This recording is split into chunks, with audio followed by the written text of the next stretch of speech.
JKC खबर अब तक में आप सभी का स्वागत है। मैं हूं आपके साथ नीरू शर्मा। खबर अब तक में आगे बढ़ने से पहले आइए नजर डालते हैं इस वक्त की प्रमुख सुर्खियों पर। जम्मू कश्मीर के उपराज्यपाल ने कश्मीर विश्वविद्यालय के कन्वोकेशन हॉल में आपदा जोखिम न्यूनीकरण कार्यक्रम के शुभारंभ पर लिया भाग।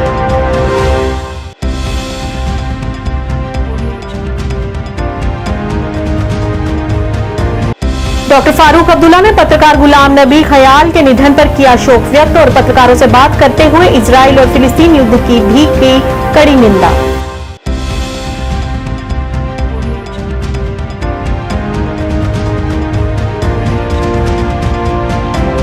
वक्फ बोर्ड की अध्यक्षा और राज्य मंत्री डॉक्टर रक्षा अंद्राबी ने पीर दस्तगीर के वार्षिक उर्स की व्यवस्था के संबंध में श्रीनगर प्रशासन के साथ समीक्षा बैठक की अध्यक्षता की।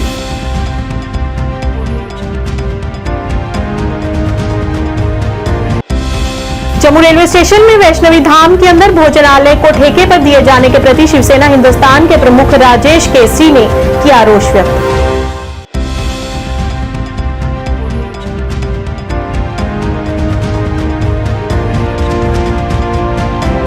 बिगड़े मौसम का असर, पुंछ में आसमानी बिजली गिरने से स्कूटी जलकर हुई राख।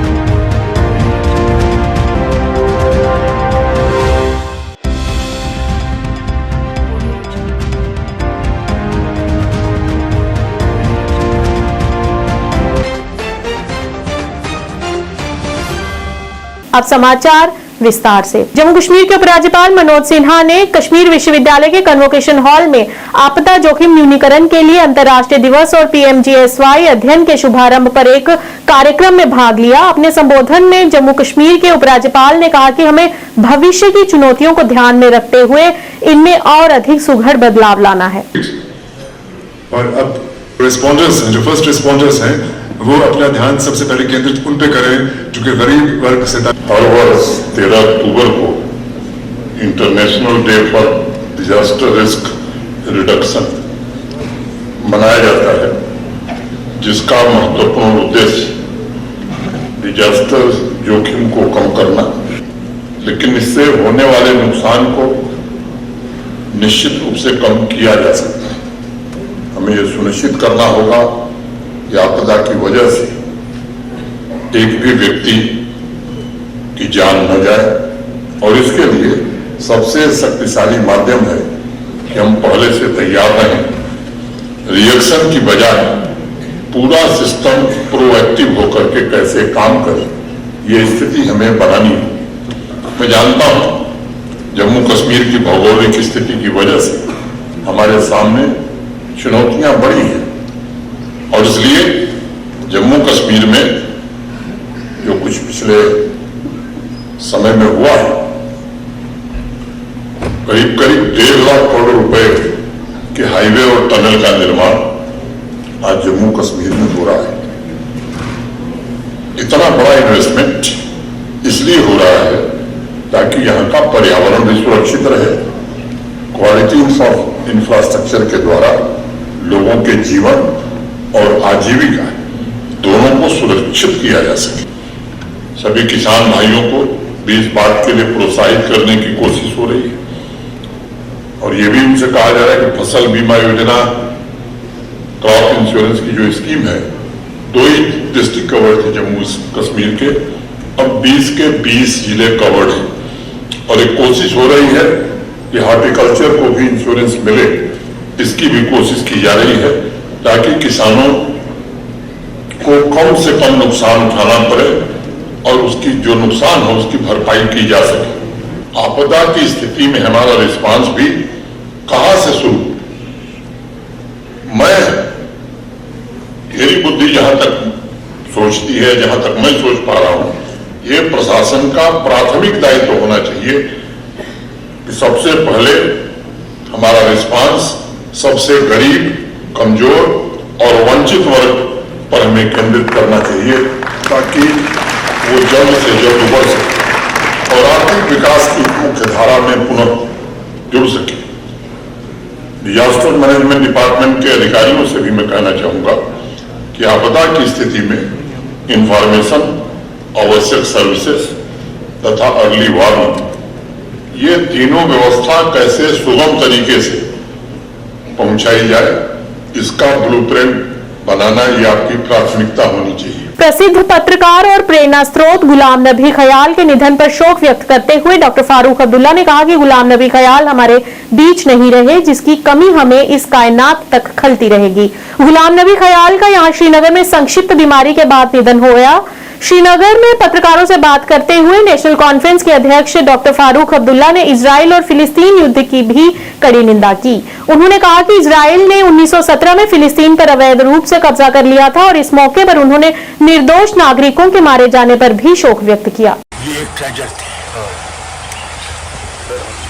इनकी कंट्रीब्यूशन न सिर्फ आदमी, सियासी कंट्रीब्यूशन भी इनकी बहुत बड़ी थी। हम नहीं जानते, कई हमारे जवान नहीं जानते। और हर वक्त अगर आप इनकी राइटिंग देखें, उसमें कश्मीरियों के बारे में हर वक्त किसी न किसी तरीके से बयान किया। कश्मीर मूवमेंट बहुत, कश्मीर मूवमेंट में आगे जवान थे। और मेरे वालिद के साथ भी इनके बहुत अच्छे ताल्लुकात थे, बहुत ताल्लुकात। और आज 2 दिन पहले ये गुजर गए। हमें एक बहुत बड़ी शख्सियत खो दिया है। मैंने इनके खानदान बच्चों से कहा है, इनका लिटरेचर बहुत है। मैंने इनसे गुजारिश की है कि ये अगर उसको कंपाइल करके पूरा कश्मीर यूनिवर्सिटी के इकबाल लाइब्रेरी को दे दें। BBC ने उनकी खबर को पहले दिया नहीं था, तो आप देखिए लंदन में किस तरह उनके BBC को घेराव किया। जब तुम कहते हो कि हम सच बयान करते हैं, तुम आज सच क्यों नहीं बयान करते? अफसोस तो इस बात का है कि हिंदुस्तान जो जवाहरलाल नेहरू के वक्त से फ़लस्तीन के साथ रहा है और फ़लस्तीन के लिए हर वक्त कहा है कि जो उन पर जुल्म हो रहा है उसको ख़त्म करो।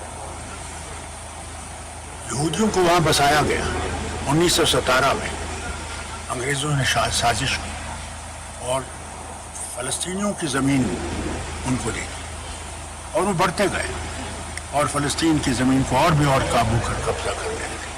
और जो वहाँ पे लोग हैं, एक अपार्टाइड का मामला है जैसे साउथ अफ्रीका में थे, काले और गोरों में। वहाँ जो जुल्म वो मुसलमानों पे कर रहे हैं, मैं बयान नहीं कर सकता। अफसोस इस बात का है कि हम आज हिंदुस्तान में वो आवाज़ नहीं है जो उनके लिए ज़ोर से बोल सके। लॉकडाउन की तरफ से थोड़ा सा और अफसोस मुझे इस बात का है, सिर्फ लोगों ने जिनको हमदर्दी है उस लोगों से, उन्होंने आवाज़ उठाई है। सरकार ने तो इजराइल का साथ दिया है। अफसोस तो मुझे इस बात का है। लॉकडाउन की तरफ से थोड़ा सा हिमायत मिल गई है, लेकिन अभी भी और ईरान से क्या हमारे यहाँ इसका असर पड़ सकता है? Harmful middle east. See the question is, जहाँ तक as far as middle east is concerned, it's in turmoil, terrible turmoil. और अगर वो पेशेंट वही सच्चाई कि एक दिन इजराइल सारे अरब मुल्कों पर कब्जा कर लेगा, उसके लिए हमें होश रखना चाहिए। यही सबसे बड़ी चीज़ है। और हम समझते हैं कि हम लोग इन लोगों के साथ हमदर्दी करते हैं, इसके सिवा हमारे पास कुछ है। जम्मू कश्मीर वक्फ बोर्ड की अध्यक्षा और राज्य मंत्री डॉक्टर रक्षान राबी ने आज पीर दस्तगीर के वार्षिक उर्स की व्यवस्था के संबंध में श्रीनगर प्रशासन के साथ समीक्षा बैठक की अध्यक्षता की। बैठक श्रीनगर में वक्फ केंद्रीय कार्यालय में आयोजित की गई, जिसमें श्रीनगर प्रशासन, श्रीनगर नगर निगम, KPDCL, जल शक्ति, श्रीनगर पुलिस तथा कई अधिकारियों ने भाग लिया। इस दौरान सभी विभागों के सुचारू कामकाज के लिए एक रोड मैप को भी अंतिम रूप दिया गया।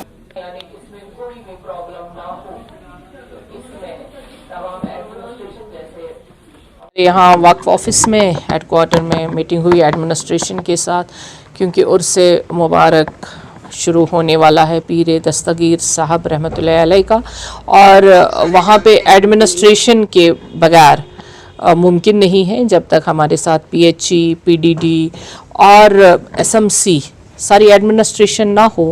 पुलिस सबों का कोऑपरेशन इसमें होना बहुत लाजमी है।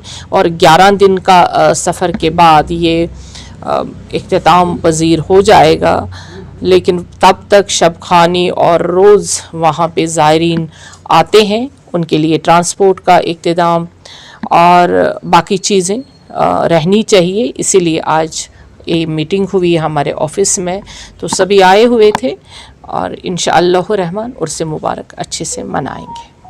शिवसेना हिंदुस्तान द्वारा जम्मू में एक पत्रकार वार्ता का आयोजन किया गया। पत्रकारों को संबोधित करते हुए प्रधान राजेश केसरी ने जम्मू रेलवे स्टेशन में वैष्णवी धाम के अंदर भोजनालय को ठेके पर दिए जाने के प्रति अपना रोष व्यक्त किया। उन्होंने ठेकेदारी प्रथा पर श्राइन बोर्ड के प्रति अपनी नाराजगी को व्यक्त किया और कहा कि श्राइन बोर्ड लोगों की सुविधा हेतु और गरीब लोगों को ध्यान में रखते हुए बनाया गया था। इस दौरान राजेश केसरी ने संबंधित अन्य भी कई मुद्दों को उजागर किया। हिंदुस्तान जो है माता वैष्णो देवी श्राइन बोर्ड के निजीकरण से जो है उसका हम विरोध करते हैं।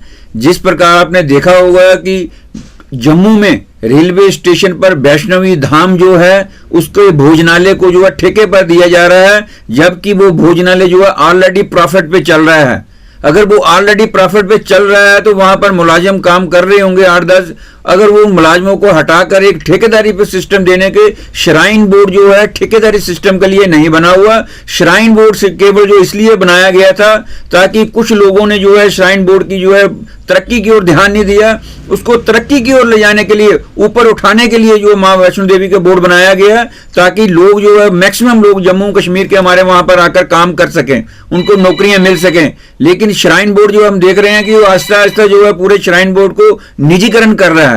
पिछले दिनों में ना सफाई कर्मचारियों को भी पूरा जो है ठेके पर दे दिया और वहां पर एक प्ले ग्राउंड है, प्ले ग्राउंड को भी जो है ठेकेदारी पर देने की कोशिश की जा रही है। ये बहुत गलत सिस्टम है। हम एलजी साहब से दरख्वास्त करते हैं कि अगर एलजी साहब को ये मालूमात नहीं है तो एलजी साहब इस ओर देखें और ध्यान दें कि जो वैष्णो देवी बोर्ड बना हुआ है उसमें जो वैष्णवी धाम जो जम्मू कश्मीर में चल रहा है उसके लिए गरीब लोग आकर वहां से जो है जब बाहर पूरे हिंदुस्तान से लोग आकर ठहरते हैं, 20-20 रुपए में उन्हें बेचारों को बेड मिल जाता है और 20-25 रुपए में वहां पर रोटी इस वक्त पर मिल रही है। और 20-25 रुपए में रोटी खाने के बाद भी जो है भोजनालय को प्रॉफिट है, कोई नुकसान नहीं हो रहा उसको भोजनालय को।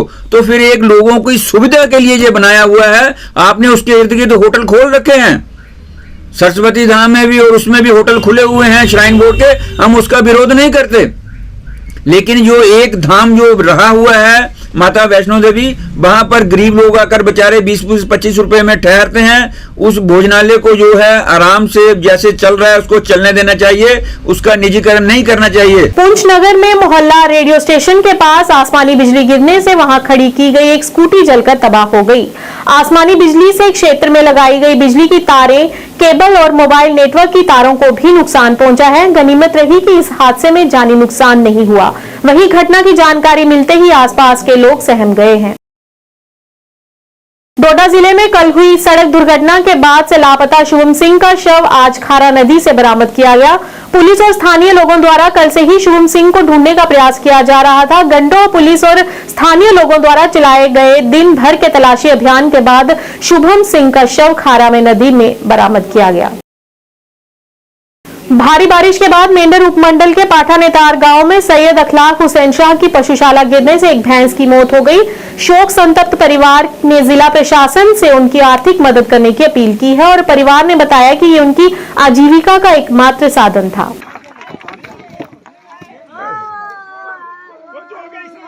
मध्य कश्मीर के श्रीनगर जिले के बेमीना इलाके में मंगलवार सुबह एक महिला का शव बरामद किया गया। एक अधिकारी ने बताया कि महिला का शव बेमीना के नुंद्रेश कॉलोनी के शौकत अहमद कालू की पत्नी तनवीरा के रूप में पहचाना गया, जिसे कुछ स्थानीय लोगों ने सुबह दुर्बल इलाके में रहस्यमयी परिस्थितियों में पाया।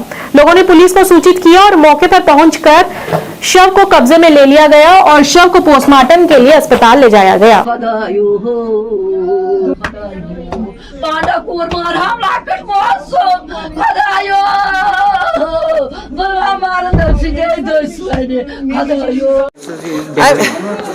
माल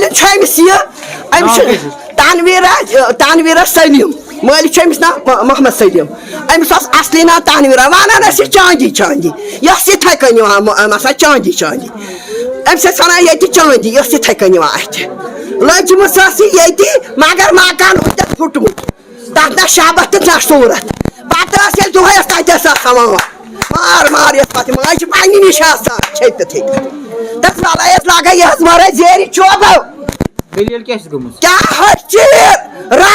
रात मोर सुबह त्रोम अदालत हालातस मन ये द्रामस लकड़ बच्ची ये नफर पे गुर सह क्या पोशा अमिस पता गोमुत बिचार हटिस क्या ये शेख तम तमिस डस्टबिन दिवान तक तुम वो अमिस अंद पुलिस पुलिस सब दुबह फिरमस अत वो तम वोनमुत पे कर्म इन्फॉर्मेशन पुलिस के जरिए इन्फॉर्मेशन गा तम वो फल दवा बे हसबैंड आमुत शौकतन वोनमुत दुलबर लाश तम कित वो दुलबर लाश ये अस लज पाई तमिस कित लज अजीन कतिल ये अमिस कर तमिस खुदा इंसाफ जेलस मज गूर ददरू खबर अब तक के आज के इस अंक में इतना ही। नया अंक लेकर फिर हाजिर होंगे, तब तक के लिए दीजिए इजाजत। नमस्कार।